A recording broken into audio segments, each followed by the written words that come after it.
문재인 정부가 6월 달에 일자리에선 10조 원을 추경으로 편성해달라고 피해 요청할 것이다. 그렇게 지금 보도가 되고 있습니다.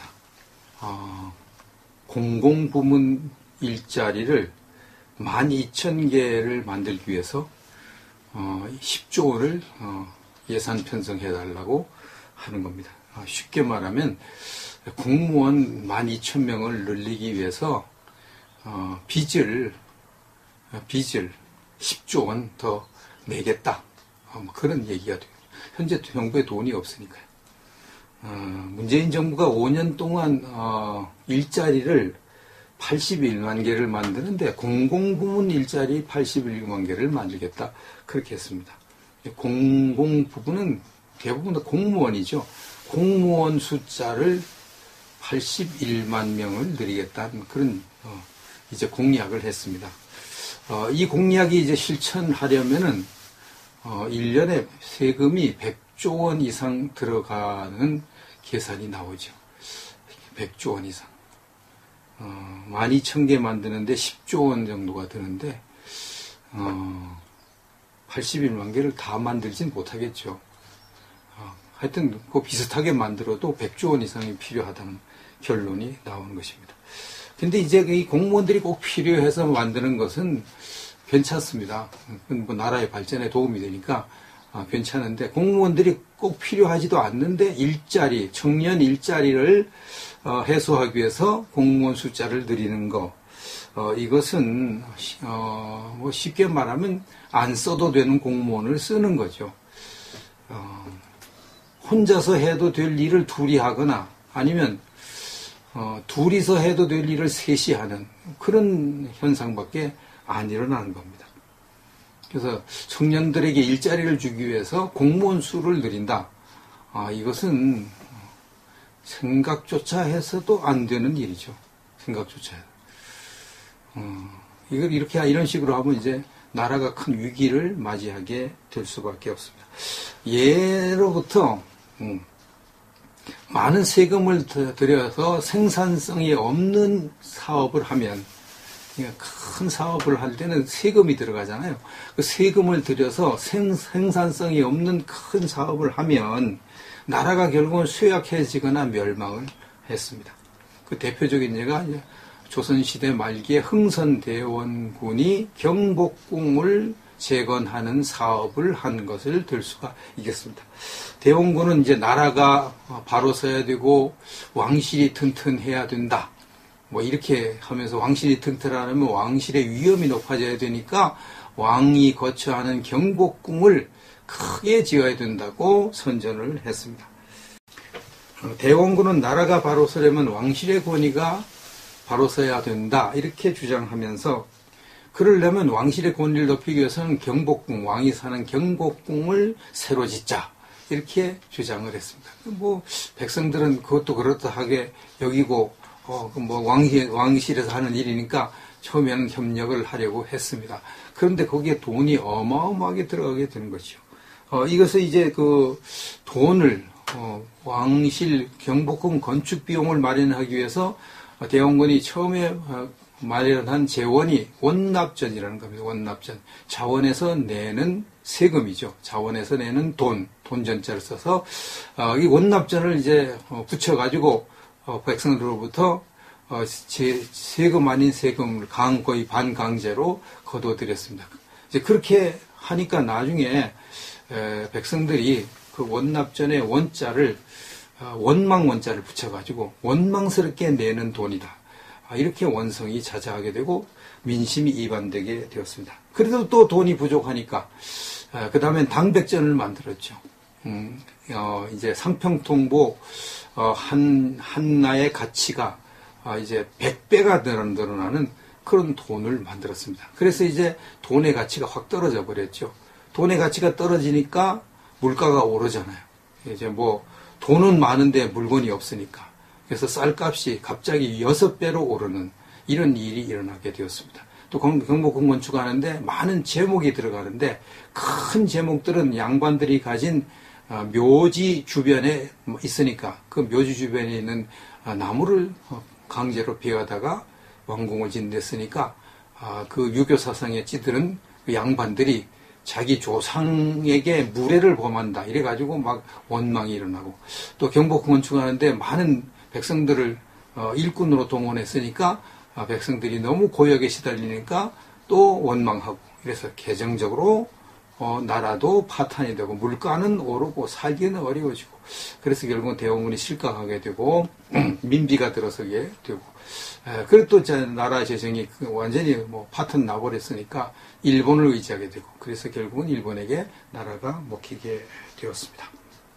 이렇게 정부가 생산성이 없는 일에 지나친 세금을 쓰고 돈을 쓰면은 나라는 망하게 되었습니다. 그리스가 공무원 수를 많이 늘린 것 때문에 지금 거의 국가 재정에 파탄이 나고 거지 나라가 된 것은 널리 알려진 일입니다. 그리스는 공무원의 숫자가 국민의 4분의 1 정도가 된다고 말합니다. 그러면 공무원들이 이렇게 많으면은 일은 한정되어 있는데 일할 사람이 많으니까 자연히 공무원들이 뭐 가서 할 일이 없는 거예요.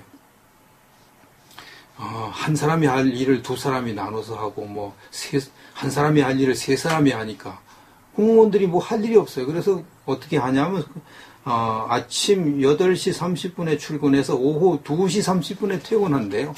그리스 공무원들은 놀고 먹는 거죠. 그런데 그럼에도 불구하고 지각을 하는 공무원이 너무 많다는 겁니다. 왜 일찍 나가봐야 할 일이 없으니까. 그래도 돈 주니까.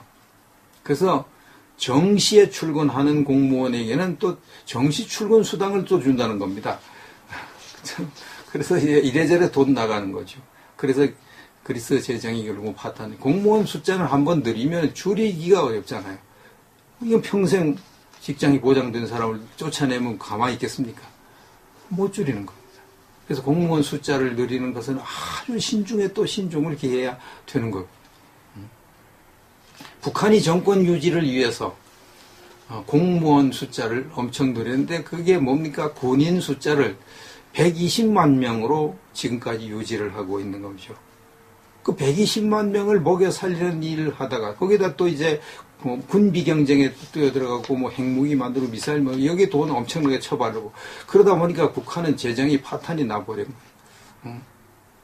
나라는 조그마한데 군인을 120만 명을 먹여 살리는 돈이 얼마나 많이 듭니까? 그것도 뭐 1년 하고 끝나는 것이 아니라 몇십 년 동안 그래 놨으니까 거다 공짜로 먹이는 거 아닙니까? 그래가지고 그 북한은 지금 군인들에게 보급이 되지 않으니까 북한 군내에 입대를 하면 제일 먼저 가르치는 것이 도둑질이라고 그러잖아요. 도둑질. 민간에 들어가서 도둑질을 해다가 먹고 사는 게 그게 북한 군인인 거죠. 그래서 북한 군인들은 민간인들에게 원성을 지금 엄청 사고 있고 김정은 정권이 엄청 사고 있는 거죠.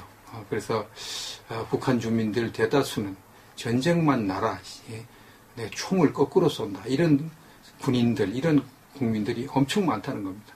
총을 전쟁이 나면 대한민국을 향해 쏘는 것이 아니라 김정은을 향해 총을 쏜다는 겁니다. 너무나 원통하게 살았기 때문에. 그래서 김정은이가 함부로 전쟁을 못 일으킨다고 탈북자들이 증언을 하고 있는 것입니다. 우리나라 그러면은 이렇게 일자리 해결, 청년 실업 해결하려면 공무원 숫자 늘리면 간단하게 하게 되죠. 공무원 숫자. 공무원 숫자 다른 데 늘리는 것은 굉장히 어렵죠. 이번에 12,000개를 공무원 숫자 늘린다고 하면서 각 부처마다 1,500명씩 할당을 해가지고 무조건 늘리라고 하니까 참 각 부처마다 또 없는 자리 만들어가지고 하려니까 얼마나 골치가 아프겠습니까? 응? 얼마나 골치가. 간단히 늘리는 방법이 있어요. 간단히. 청년 실업 간단히 해결. 그 뭡니까? 직업군인 60만 명만 만들면 돼요. 직업군인. 그럼 지금 현재 60만 군인이 있는데 직업군인 60만 명 해가지고 북한과 똑같이 120만 군대를 만드는 겁니다. 그러면 뭐 청년 일자리 싹 순식간에 해결되고 1년 만에 다 해결돼 버리죠. 1년도 안 걸리지. 6개월 정도만 뭐 한 6개월 정도 훈련시켜서 다 직업군 해버리면 되니까. 그럼 일자리 문제 다 해결됩니다. 그 간단하죠?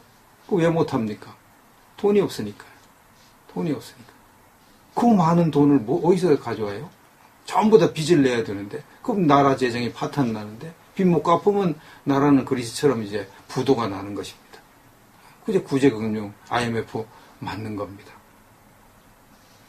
그래서 이제 이 문재인 정부가 추진하는 일자리 대책은 일자리 대책이 아니고요.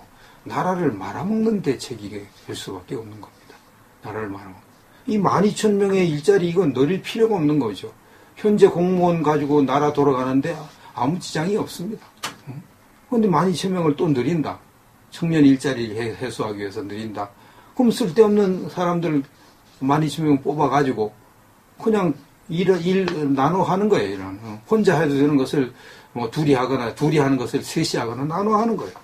그래서 공무원들은 설렁설렁 하면서 돈 받아 먹고, 계속 국가 빚은 늘어나고, 1년에 10조씩만 늘어나면, 5년이면 50조잖아요, 그것도. 이명박 대통령이 4대강 사업하는데 22조 들어갔다고 쌩 난리를 지기는 그런 사람들이 자기들은 쓸데없는데 돈을 5년 동안 50조를 쓰겠다고 지금 달려요. 최소한 50조인데 이게 공부문 일자리 81만 개를 만들어내면 1년에 100조 이상을 쓰잖아요, 100조. 그럼 나라는 완전히 거덜나는 거 아닙니까? 그리스 되는 건 이제 시간 문제라는 얘기죠. 그래서 이번에 그 10조 원 추경 편성 절대 허용하면 안 되죠. 자유한국당에서. 절대로 하면 안 됩니다. 뭐 시작하자마자 빚을 내가지고 일자리를 만들겠다는 게 말이 됩니까? 아, 그런 식으로 하는 거면 뭐, 박근혜는 못했고, 뭐, 이명박은 못했습니까? 다 하지. 빚 내가지고 일자리 만들어주는 건 누구나 다 하죠. 아, 여러분 보고 하라고 해도 그런 대통령은 다 할 수 있겠네요. 절대 허용하면 안 되죠. 81만 개 공공부문 일자리 절대 하면 안 되는 거죠. 꼭 필요한 공무원만 뽑아야죠. 꼭 필요한 공무원. 반면에 이제 생산성이 있는 사업에 과감하게 세금을 쓴 그러한 나라, 그러한 경우, 그러한 정부는 나라에 큰 공헌을 했습니다. 대표적인 예가 박정희 대통령 고속도로 건설이죠. 거기 어마어마한 돈이 들어갔는데 어마어마한 돈 들어간다고 야당에서 반대하고 막 고속도로 건설 현장에 가서 들어눕는 야당 지도자가 있는 이런 정도로 했습니다. 앞을 내다보지 못하고. 근데 거기에 투자해가지고 지금 우리나라가 이렇게 발전을 했잖아요. 이렇게 발전했습니다. 마찬가지입니다. 이명박 대통령의 4대강 사업 반대에 얼마나 야당이 반대를 해야 됐습니까? 쓸데없는 사업 한다고 난리를 치고. 그래서 4대강 사업 다 끝난 다음에 22조 원 들어갔는데 쓸데없는데 돈 썼다고 난리를 쳐드니까 작년, 재작년에 가뭄이 완전 들어가지고 물이 없어서 쩔쩔매니까 그렇게 난리치던 환경단체들, 그렇게 난리치던 야당들이 입 싹 닫고 가만히 있었잖아요. 응? 싹 닫고. 언제 그랬나시피. 또 작년에 또 비가 많이 와가지고 이제 물이 이제 어느 정도 문제가 해결되니까 또 난리치고 4대강 왜 만들어가 돈 썼냐고 또 난리쳐대고. 그래 이번에 또 가뭄이 들어가지고 이렇게 하니까 또 입 싹 닫고 가만히 있잖아요. 이게 도대체 나라를 위하는 것입니까? 자기 정당의 권력을 위하는 정치를 하는 것입니까?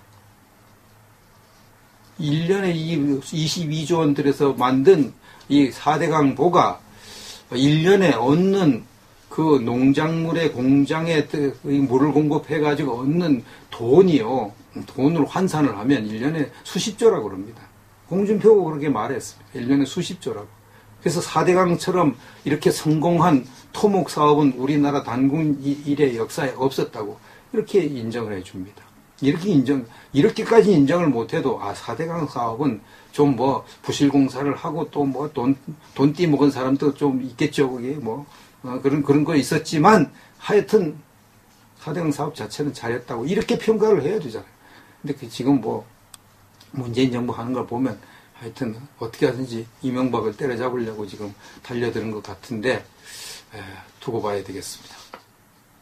문재인 정부는 나라의 앞날을 위해서 비록 대통령이 되기 위해서 일자리 공약 81만 개를 하고 공공부문 일자리 81만 개를 하겠다고 했고 또 뭐 이번에 12,000명을 뭐 하겠다고 했지만 나라의 앞날을 위해서 취소해야 됩니다. 나라의 앞날을 위해서. 나라가 먼저지. 당장 뭐 청년들 일자리 만들어 줘가지고, 그럼 청년들은 좋아하겠죠. 뭐 아무것도 모르는 청년들은 당장 공무원 많이 뽑는다고 그러니 좋아하겠죠. 그럼 그건 나라를 말아먹는 일인데, 그렇게 해서 되겠습니까? 생산성이 좀 늦더라도 생산성이 있는 일을 하도록 해야죠. 그러려면 이제 기업의 길을 살려주고 기업이 일자리를 드리도록 그렇게 해야 되는 겁니다. 그런데 이제 문재인 정부는 구조적으로 그게 안 되죠. 왜냐하면 노조의 등을 얻고 당선이 됐기 때문에 노조를 더 많이 도와줘서 노조를 더 세게 만들어줄 수밖에 없는 겁니다. 벌써 지금 그렇게 지금 계속 청구서를 내밀잖아요. 전교조에서 청구서 내밀지, 민노총에서 청구서 내밀지, 앞으로 민원연 계속 청구서 내밀어 가지고 자기들의 밥그릇 더 키워달라고 난리 쳐댈 텐데, 노조가 점점 커지고 노조가 점점 세지면 기업하는 사람들은 기업하는 게 힘드니까 투자를 안 하려고 하죠. 그래서 지금 돈 잔뜩 쌓아놓고도 투자를 안 하는 겁니다.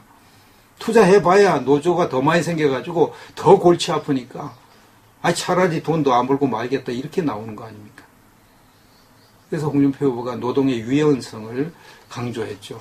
해고를 어느 정도 자유롭게 하게 만들어줘야 투자를 해가지고 일자리가 늘어나는데 해고를 못하게 하니까 도대체 이 기업하는 사람들이 투자를 하려고 그럽니까? 노조 생길까봐 더 커질까봐 안 하는 거죠. 이 구조적으로 이게 문재인 정부는 결국은 공무원 숫자를 늘리는 것 외에는 일자리를 못 만드는 거예요. 그게 구조적으로 그렇게 돼 있습니다. 결국은 공무원 숫자를 늘린 만큼 우리나라 재정은 더 악화되게 돼 있고 그리스를 닮아가게 되고 베네수엘라 닮아갈 수밖에 없는 참 위험한 상태에 있는 것입니다. 앞으로 이게 어떻게 할지 이것을 이제 막아야 되는데 막는 일은 이제 자유한국당을 비롯한 야당이 막아야죠. 자유한국당의 역할이 앞으로 크게 필요한 그런 시점에 와 있다고 생각합니다.